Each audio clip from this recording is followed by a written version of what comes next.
જીવન જીવવાનું છે એટલે જીવો છો કે વિતાવવું પડે છે? એક મૂંઝવણમાં માર્ગ ના મળે અને પગરવ ત્યાં નવા દુઃખના થાય છે.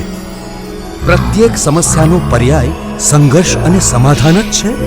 પણ શું આપ ઈચ્છો છો કે સમયના પ્રકરણ તમારી મરજીને આધીન હોય?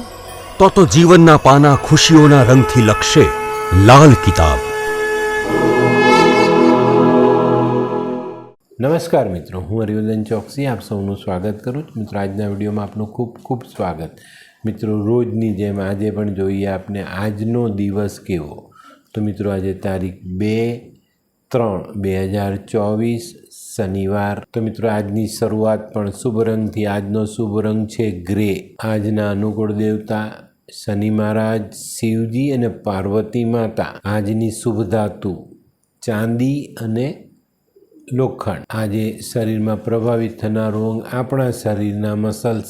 આજનો શુભ પદાર્થ કપૂર અને હાથીદાંત. શુભ અન્ન ચોખા. શુભ દ્રવ્ય દૂધ અને દહીં. ભાગ્યવર્ધક પુષ્પ ચંપો અને ચમેલી. અને આજની ભાગ્યવર્ધક સુગંધ કેવડો.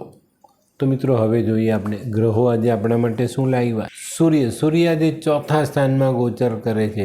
તો મિત્રો, આજે આપણે કોઈ નવા કામની શરૂઆત કરી શકીએ છીએ. પણ મિત્રો, આજે આંખનું ધ્યાન અવશ્ય રાખજો. કોઈ અંધ વ્યક્તિ મળે તો એને ખાવાનું ખવડાવો તો આજે સૂર્યનું ફળ આપણે ખરાબમાંથી સારું કરી શકીએ. આજે સરકારી કામમાં સરકારી અધિકારીઓ આપણને સહાય કરી જાય. ચંદ્ર આજે 7મા સ્થાનમાં ગોચર કરે છે. તો આજે આપણે આર્થિક પાસું આપનું મજબૂત કરી શકીએ. આજે આપણે કોઈ કામ કરીએ તો એમાં સારો નફો મળે. આપણા અટકેલા પૈસા આવી શકે છે. પૈસાને કારણે આજે આપણે કોઈની પાસે માંગવા ન પડે કે ઉધાર લાવવા ન પડે. એના માટે આપણે ચંદ્રને આભારી માનવાના છે. મિત્રો, ચોક્કસપણે આપણે ચંદ્રને શાંત રાખીએ ને તો આપણું જીવન શાંત રહે. મંગળ આજે 12મા સ્થાનમાં છે. તો મિત્રો, 12મા સ્થાનનો મંગળ છે ને આમ ખરાબ નથી, પણ 12મા સ્થાનનો મંગળ ઘણી વખત આપણે ક્રોધિત કરાવે. આપણે ક્રોધ કરીએ ને ક્રોધમાં આપણે કોઈની પણ સાથે સંબંધ બગાડી શકીએ. તો આવું કંઈ ન થાય એના માટે મીઠું ખાવું, મીઠું ખવડાવવું. એટલીસ્ટ કંઈ નહીં તો 4-5 પતાસા મંદિરમાં દાન અવશ્ય કરી લેજો. આજે છે ને સામાજિક કામોમાં કોઈ કામ એવું નહીં કરતા જેનાથી આપની પ્રતિષ્ઠાને હાનિ પહોંચે. બુધ આજે ચોથા સ્થાનમાં બેઠેલા છે. આજે રાજયોગ જેવી સ્થિતિનું નિર્માણ બુધ તરફથી થઈ રહ્યું છે. આજે આપણા જીવનમાં બધા પ્રકારના સુખ સામેલ થાય. આજે કોઈ ભૌતિક સાધન આપણે આપણું સુખ વધારવા માટે ખરીદી શકીએ છીએ. આજે વિદેશ યાત્રા કરવાની હોય તો એ કામ આપણે કરી શકશું. વિદેશ યાત્રા માટે આપણી તૈયારી હોય તો એમાં આપણે સારો ફાયદો થાય. વિદેશથી કોઈ સારા સમાચાર પણ આવી શકે. ગુરુ આજે 5મા સ્થાનમાં ગોચર કરે છે. તો મિત્રો, આજે પિતાની સેવા કરવાનો મોકો મળશે, એ કરી લેજો.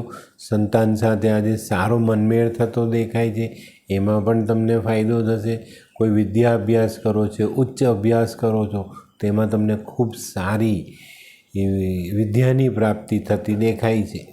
મિત્રો, આજે વડીલોનું સન્માન કરજો, તમારા ગુરુનું સન્માન કરજો. ચોક્કસ મોટી રાહત મળે. આજે છે ને કોઈની પાસે દાન લેતા નહીં. અને કોઈ આ પેલા લંગર ભંડારા એવું બધું ચાલતું એમાં જમતા પણ નહીં. આજે તમને એ વસ્તુ સેટ નહીં થાય, એ નુકસાન કરતાં સાબિત થશે. શુક્ર આજે 12મા સ્થાનમાં ગોચર કરે છે. મિત્રો, શુક્ર આજે 12મા સ્થાનમાં બેસીને આપણા ચરિત્રને બગાડી શકે છે. આમાં સાવધાની રાખવાની જ. જીવનસાથીનો ખ્યાલ રાખવાનો. કોઈને પ્રેમ કરો છો તો તેનો ખ્યાલ રાખવાનો જ. ચોક્કસપણે આજે શુક્ર ઉચ્ચના થઈને ચાલે છે, પણ મંગળ સાથે બેઠેલા છે. તો આપણે વધુ લાગણીશીલ બનાવે. તો ખોટી લાગણીના પ્રવાહમાં તણાઈ ન જઈએ એની કાળજી અવશ્ય રાખજો. શનિ આજે ચોથા સ્થાનમાં ગોચર કરે છે.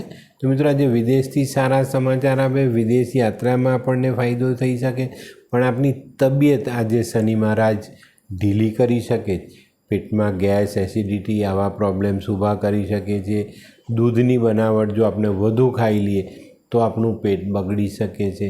તો આની ચોકસાઈ અવશ્ય રાખજો કે તબિયત ના બગડે. રાહુ આજે ભાગ્યસ્થાનમાં 9મા સ્થાનમાં ગોચર કરતા દેખાય છે. તો મિત્રો, આજે આપણું ભાગ્ય પાછું પડતું હોય ને એવો અનુભવ થાય.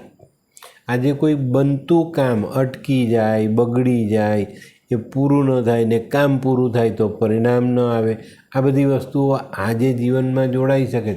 જો કાળા કૂતરાને ખાવાનું નાખજો, ચોક્કસ આજનું કામ પૂર્ણ થાય. કેતુ આજે 7મા ભાવમાં ગોચર કરે છે, તો આજે આપણી ને આધ્યાત્મિકતા વધતી દેખાય છે.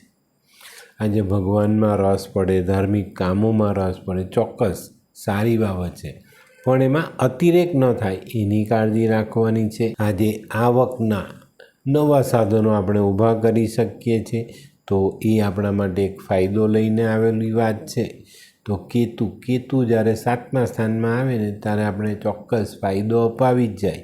તો મિત્રો, એના માટે આપણે કૂતરાની સેવા અચૂક કરવી જોઈએ. લીંબુ, કેળા આવા ફળ દાન કરવા જોઈએ. કાળા સફેદ તલ દાન કરી શકાય. તો મિત્રો, આ હતું તમારા માટે આજનો દિવસ કેવો એનું સંપૂર્ણ રાશિફળ. તો આજનો વિડીયો ગમ્યો તો લાઈક કરો, શેર કરો, યુટ્યુબ જોનારા શેર કરે ને સબસ્ક્રાઈબ કરે. હું હરિવર્ધન ચોકસી આપ સૌની રજા લો. ફરી મળીએ નવા વિડીયોમાં નવી જાણકારી સાથે.